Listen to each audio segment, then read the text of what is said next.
Hello' everyone, কি খবৰ আপোনালোকৰ? আশা কৰোঁ সকলোৰে ভাল। ভাল বুলি ক'বলৈতো একো নাই, কাৰণ বৰ্তমান অসমৰ পৰিস্থিতিৰ কথা আপোনালোকে গম পাইছে। কাৰো খবৰেই ভাল নহয় আমাৰ অসমত। কাৰণ এটাই, আমাৰ সকলোতকৈ মৰমৰ চেনেহৰ, আমাৰ সকলোতকৈ প্ৰিয় মানুহজনেই আমাৰ মাজৰ পৰা নাইকিয়া হৈ গ'ল। আৰু কাৰ কথা কৈছোঁ আপোনালোকে গম পাইছেই চাগে, জুবিন দাৰ কথা কৈ আছোঁ। আৰু আজি সোমবাৰ, তেওঁ নোহোৱা আপোনালোকৰ আজিৰ সৈতে 4 দিনেই হ'ল। শুক্ৰবাৰে ঘটনাটো ঘটিছিলে আৰু মন গা একেবাৰে ভাল নহয়। আৰু কালি দেওবাৰ গ'ল, ছানডে', আৰু মই এনেই প্ৰত্যেকটো দেওবাৰে সৰু সুৰাকৈ নতুন এটা জেগাত গৈ ভিডিঅ' এটা বনাওঁ। কিন্তু মন গা ভাল নোহোৱাৰ কাৰণে মই ক'তো যোৱাও নাই আৰু ভিডিঅ'ও বনোৱা নাই। আৰু এইটো বিষয়ৰ ওপৰতো বনোৱা নাই, কাৰণ একো কৰিবই মন যোৱা নাই। কাৰণ আপোনালোকেও গম পাইছে চাগে ফিলিংছটোৰ কথা, অকল মোৰ বুলিয়েই নহয়, সকলোৰে একেটাই। আৰু কালি ছানডে' গ'ল, ছানডে' মই গ'লোঁ গুৱাহাটী। কাৰণ যোৱাকালি জুবিন দাক সৰুসজ্জা ষ্টেডিয়ামলৈ লৈ অহা হৈছিল। তাত গৈ পেলাই এবাৰ চালোঁগৈ, শেষবাৰৰ কাৰণে জুবিন দাক। আৰু ওচৰৰ পৰাতো তেনেকৈ ভালদৰে দেখা নাপালোৱেই, আৰু কাৰণ মানুহ বহুত ভিৰ। আপোনালোকে নিউজ চেনেলবিলাকত দেখি আছে চাগে, বা কিছুমানৰ ভিডিঅ'ত দেখি আছে চাগে কিমান মানুহৰ ভিৰ। তো ভিৰৰ মাজে মাজে যেনে তেনে গৈ হ'লেও এবাৰ চাই আহিলোঁগৈ, ওচৰৰ পৰা নহ'লেও আঁতৰৰ পৰাই। তো গ'লোঁ কালি গুৱাহাটী, আৰু চাই লওক এপাক গুৱাহাটীৰ পৰিস্থিতি কেনেকুৱা আছিল কালি। ভালকৈতো ভিডিঅ' চিডিঅ' শ্বুট কৰি থকাই নাই, আৰু ভ্লগটো বনোৱাই নাই, খালি এনেই কেমেৰাটো লৈ পেলাই খালি মানুহখিনিকে শ্বুট কৰিছোঁ। কাৰণ ভালো লাগি থকা নাই এনেকুৱা এটা পৰিস্থিতিত যদি আপুনি গৈ পেলাই ভিডিঅ' বনাই থাকে, তো নিজৰো ভাল নালাগে। আৰু 10জনেও 10টা কথা ভাবি ল'ব মনত, যে এনেকুৱা এটা পৰিস্থিতিত ভিডিঅ' বনাই আছে, সি শ্বুট কৰি আছে। তো নিজৰো ভাল লগা নাই, মনো ভাল নহয়। তো সেইকাৰণে জাষ্ট এনেই মানুহখিনি দেখিলোঁ, কিমান মানুহ, আৰু আগে পাছেতো এনেকুৱা মানুহ দেখাই নাই ক'তো। তো চাই লওক।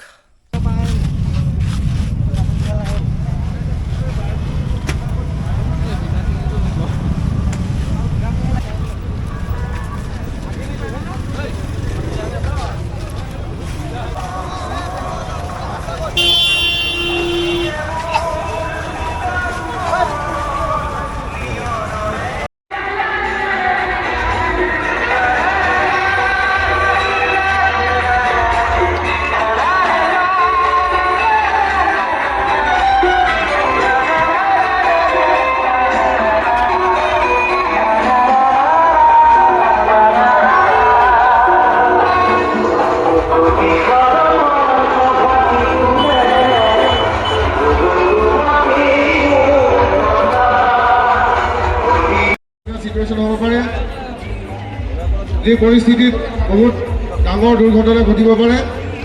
আৰু আপোনালোকে নিশ্চয় জানে, জুবিন দাই নিজৰ অনুৰাগীক অসমীয়া কেতিয়াও বেয়া হোৱাটো বিচৰা নাছিল। গতিকে তেওঁৰ প্ৰতি সন্মান জনাই আপোনালোকে যাতে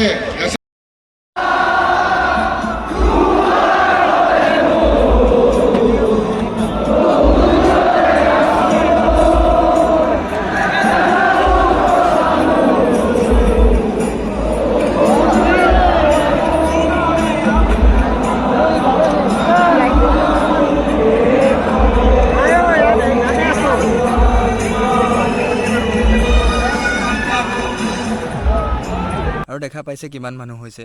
আৰু এটা আচৰিত কথা, আমি যেতিয়া পাইছোঁগৈ, আমি বেছি দেৰি ৰৈ থাকিবলগীয়া হোৱা নাই, সোমাইছোঁ। তাৰ আপোনালোকৰ 10 মিনিটমানৰ পাছতে জুবিন দাক ষ্টেডিয়ামলৈ লৈ আহিছে।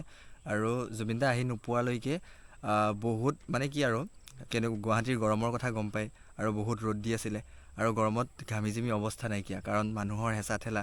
আৰু আহি পোৱাৰ লগে লগে আচৰিত কথা, আপোনালোকৰ ৰ'দ নাইকিয়া, আৰু ক'ৰ পৰা বৰষুণ এজাক আহি কণ্টিনিউ আপোনালোকৰ 1-1.5 ঘণ্টামান দপদপীয়া বৰষুণ। আৰু তাৰপিছত আমি ষ্টেডিয়ামৰ ভিতৰত সোমাই গ'লোঁ, তাতে গৈ পেলাই তাতে ৰ'লোগৈ অলপ।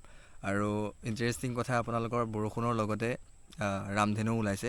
আৰু হয়তো চাগে আপোনালোকে নিউজ চিউজ যদি চাই আছে, শুনিছেই চাগে বা নিউজত কৈছেই চাগে, বৰষুণ আৰু বৰষুণৰ লগতে ৰামধেনু ওলাইছে। আৰু তেতিয়া আমি তাৰ ভিতৰতে আছোঁ, ষ্টেডিয়ামৰ ভিতৰতে নিজৰ চকুৰে দেখিয়ে আছোঁ। আৰু মই ভিডিঅ'ত দেখাই দিব পৰা নাই কিয়, ভালদৰে ৰামধেনুখন কেমেৰাত ধৰিব নোৱাৰে। তো সেইকাৰণে খালি আমি তাতেই ৰৈ পেলাই চাই আছোঁ। তো সেইটো এটা আচৰিত ঘটনা ঘটি গৈছে যোৱাকালি। বাকী আৰু কিনো ক'ম, বছ সিমানেই। এজন কি আৰু আৰু তেনেকুৱা চাগে ব্যক্তি আমি এইটো জনমত নেপাম, আৰু আমি জীয়াই থকালৈকে চাগে নেপাম। আৰু তাৰ পাছৰ কথাটো নাজানো, গম নেপাম মৰাৰ পাছত। বাকী আপোনালোকে কওক, তেনেকুৱা এজন ব্যক্তি জুবিন দাৰ নিচিনা কাৰোলৈ ভয় নকৰা, চব আমাৰ অসমীয়াৰ হকে মাত দিয়া এজন মানুহ আকৌ বিচাৰে নে নিবিচাৰে আপোনালোকে কমেণ্ট কৰি কওক। জুবিনদাটো হ'ব নোৱাৰে কোনো, জুবিনদাই হৈ থাকিব সদায়। খালি সেই জুবিনদাৰ নিচিনা ভয় নকৰা, কাৰোলৈ ভয় নকৰা, নিজৰ মতেই ধৰি লওক মানে অসমীয়াৰ হকে মাত দিয়া তেনেকুৱা এজন ব্যক্তি আপোনালোকে বিচাৰে নে নিবিচাৰে কমেণ্ট কৰি কওক। বাকী আৰু ক'বলগীয়াতো একো নাই। আৰু আমি আহি থাকোঁতে দেখিছোঁ জুবিনদাৰ অন্তিম সংস্কাৰ য'ত কৰিব, সোণাপুৰত কৰিব বুলি শুনি আছোঁ। আৰু সেই জেগাখিনি আপোনালোকৰ ধুনীয়াকৈ চাফ চিকুণ কৰি সজাই পৰাই তুলি আছে, আমি আহোঁতে দেখি আহিছোঁ। তো সোণাপুৰত কৰিব, আজি সোমবাৰ, আজিয়ে কৰাৰ কথা আছিলে আৰু শুনিছোঁ আজি নকৰিব, হয়তো মঙলবাৰে কৰিব। আৰু হয়তো ভিডিঅ'টো চাগে আপোনালোকে মঙলবাৰে চাই আছে, আৰু হয়তো চাগে অলৰেডি কৰিলে ভিডিঅ'টো যেতিয়ালৈকে আপোনালোকে চাই আছে। বাকী বছ আৰু কিনো ক'ম, যিমানখিনি ক'বলগীয়া আছিল ক'লোঁ, মন গা ভাল নহয়। বাকী আহিছোঁ, ভালে থাকিব আপোনালোকো, বাই।